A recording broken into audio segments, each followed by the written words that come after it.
محمد اسماعیل بو اندام یعنی بو سکرتر پارتیا دموکرات کردستان سوری پدکسه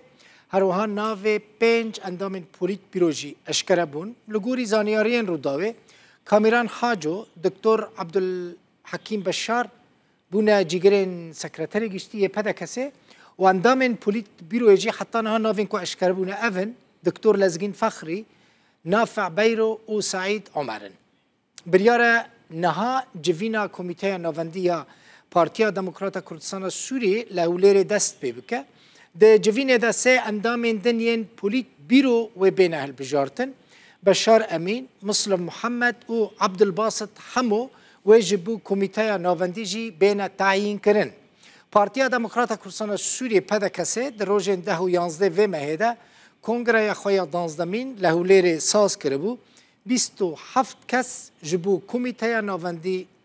هاتبون اهل بجارتن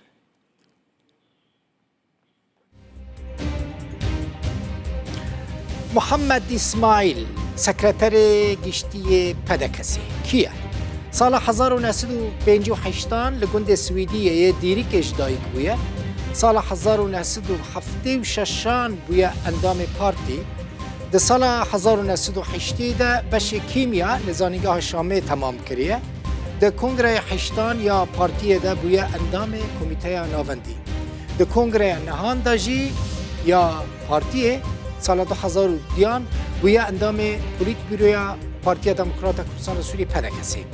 در کنگره 11 یا پدکسی ده بویه سکرتر پولیت بیرویه با و سه کرو کچکه لقامش رو دمینه ایرو بو سکرتر پارتیا دموکرات کردستان سوری پدکسی